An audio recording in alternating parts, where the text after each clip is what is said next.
Savez-vous ce que c'est que l'inférence ? Bonjour à tous, en direct de New York comme chaque jour. Voici notre vidéo dans laquelle nous continuons à parler des mots-clés, des concepts clés de l'intelligence artificielle. Alors, on avait deux vidéos sur le sujet, c'est la troisième.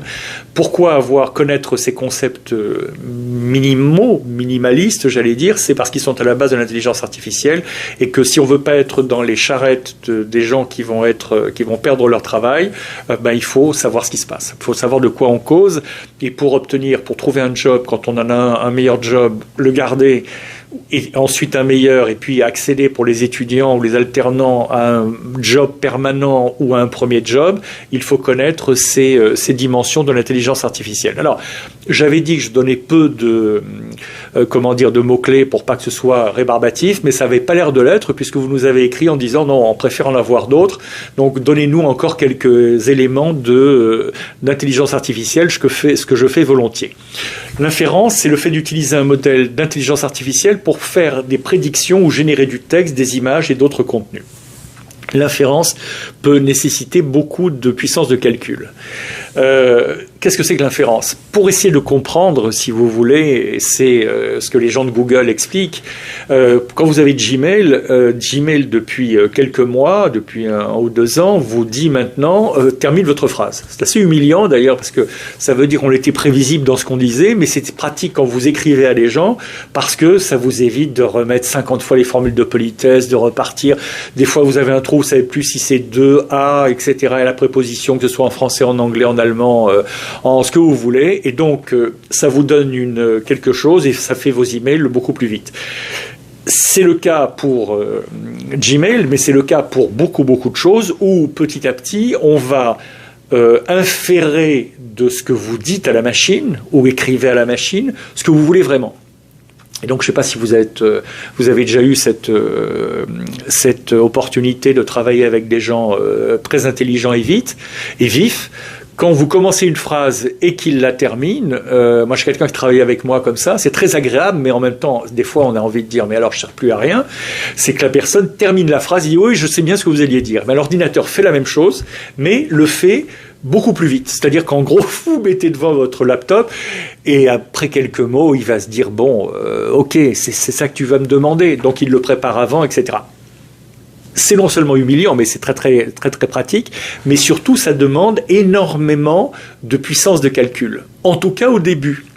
C'est-à-dire que quand on est passé de la version de ChatGPT 3.5 à la version ChatGPT 4, il a fallu puisqu'il y a beaucoup de nouvelles données qui sont l'accès à Internet et beaucoup de nouvelles données qui sont mises dans ChatGPT 4 par rapport à ChatGPT 3.5, il a fallu que l'ordinateur au début prenne ses marques et donc aille chercher énormément de puissance de calcul pour essayer de comprendre ce que voulaient dire les gens. Mais une fois qu'on a compris ce que voulait dire non pas une personne mais 1 milliard de gens, très vite, on sait quasiment ou même moins d'ailleurs, 100 millions ou 10 millions, mais on sait à peu près ce que tout le monde veut dire à la suite. Donc, c'est ça l'inférence. Grand modèle de langage, c'est une sorte de modèle d'intelligence artificielle qui sous-tend, encore une fois, ChatGPT, parce que c'est ce que vous connaissez le plus, c'est ce qu'on utilise tous, avec de nouvelles fonctionnalités d'intelligence artificielle générative de Google. C'est-à-dire qu'en gros, et on remercie les patrons de Microsoft, qui ont cassé la concurrence en disant, puisque eux c'est ChatGPT, ils ont dit mais Google et Amazon vont disparaître et bientôt il n'y aura plus que l'intelligence artificielle. En gros, ce que ça veut dire, c'est que vous avez un moteur de recherche d'un côté et l'intelligence artificielle de l'autre. Si vous cherchez un moteur de recherche, c'est simplement la description de ce que vous pouvez trouver, l'inventaire avec quelques mots-clés de ce que vous pouvez trouver. L'intelligence artificielle, c'est un raisonnement structuré sur tel ou tel sujet. C'est beaucoup d'autres choses aussi, mais bon, si vous mettez les deux en même temps, ça veut dire que l'ordinateur, le moteur de recherche, va non seulement chercher ce que vous lui demandez, mais va chercher tout ce qu'il y a autour, l'habiller et vous faire des réponses peut-être plus détaillées encore que n'était la question. Donc c'est très bien, mais il faut savoir qu'on part un peu dans tous les sens au début, on ne sait pas vraiment comment ça va finir. Et encore une fois, si vous voulez, c'est la possibilité pour un certain nombre de sociétés d'écraser la concurrence. C'est pour ça que Microsoft se frotte les mains en se disant que Google va disparaître. Mais Google se frotte les mains aussi en disant qu'il va faire disparaître Microsoft Microsoft, et Elon Musk arrive derrière et veut déplacer tout le monde, parce que bien qu'il soit très gentil et très, très user-friendly, des fois il est moins gentil, et puis des fois il continue à rester ou à redevenir l'homme le plus puissant et le plus riche de la planète. Alors, la caractéristique déterminante des grands modèles de langage, c'est qu'elle utilise des téraoctets de données, c'est-à-dire des données gigantesques de données, pour retrouver des relations statistiques entre les textes qui existent déjà et si les formulations qui vous seront nécessaires à vous. Et donc, c'est encore une fois, je le disais, il y a beaucoup de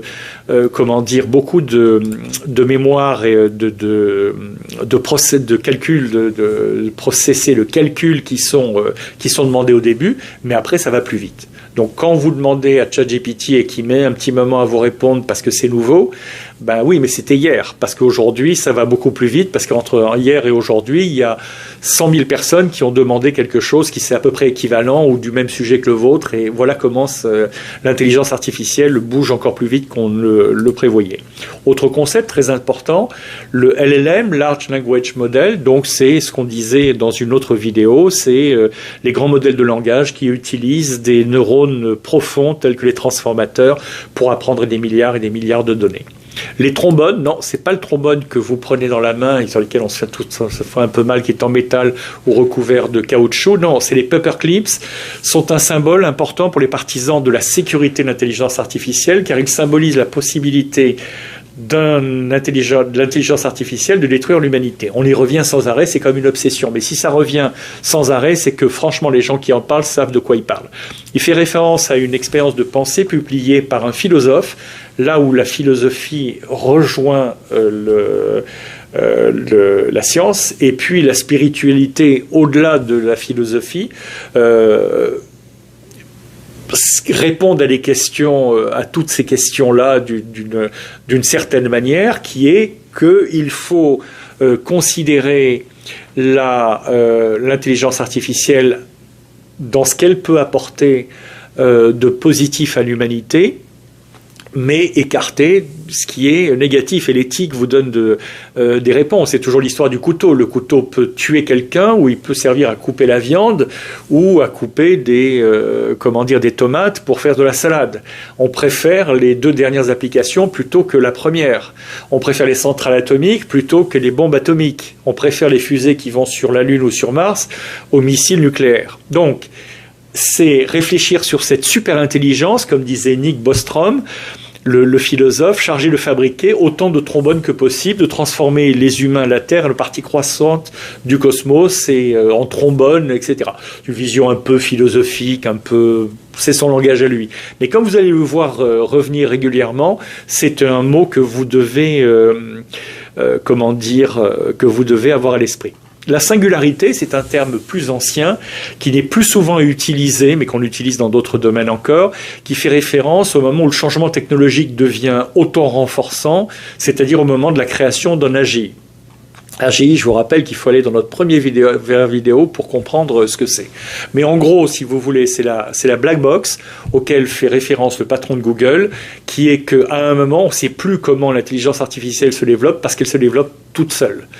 Merci à tous. Revenez demain pour notre prochaine vidéo en direct de New York.